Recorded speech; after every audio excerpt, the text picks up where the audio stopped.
Welcome to this week's All Israel Prayer Points. I'm Kayla Sprague, next to the Hostage Family Forum headquarters here in Jerusalem. This week marks the beginning of what can truly be a miraculous moment, one that many feared we might never see.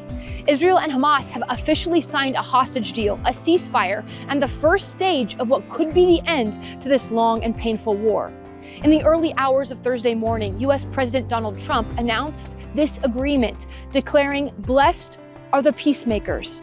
Israeli Prime Minister Benjamin Netanyahu called it a great day for Israel, thanking God and those who worked tirelessly for this outcome.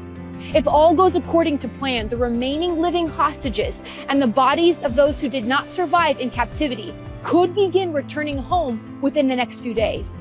Across Israel, there's this cautious hope, a collective sigh of relief, mixed with the tears of joy and grief.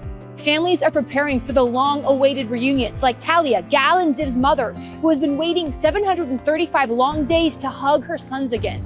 At the same time, others brace to receive the remains of their loved ones and continue the grieving process. Our hearts are with them. And in Gaza, civilians and children have been pouring into the streets, celebrating what they pray will be the beginning of normal life once again, the end to fear, hunger, and war. As people throughout the region hold their breath, praying that this fragile peace will hold, let's cover this moment in prayer.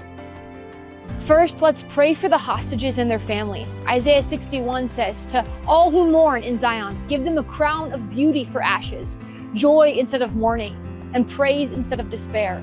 Let's pray for those who will soon be reunited, the joy that will overflow after long nights of anguish, and those preparing to grieve as their loved ones are brought home in sorrow. May God comfort them deeply and surround them with his peace. Second, let's pray for the people of Gaza. Psalm 46 declares, "He makes wars cease to the ends of the earth. He breaks the bow and shatters the spear." Let's pray for the children and the families in Gaza, longing for safety and stability, that violence will truly end, and that righteous and trustworthy leaders would rise up, ones who choose peace over power, truth over propaganda, and life over hatred. Let's pray for Israel and the nations, and for God to dwell among his people. Nehemiah 8:17 says, "All the assembly of those who had returned from captivity made booths and rejoiced greatly." How fitting that this breakthrough comes during Sukkot, the Feast of Tabernacles, the season when Israel and the Jewish people remember how God's presence dwelled among his people in the wilderness. Just as our forefathers celebrated God's faithfulness after captivity, let's pray that this moment marks a new season of restoration and peace. Please subscribe to our channel and visit allisraelnews.com for continual coverage from on the ground in Israel.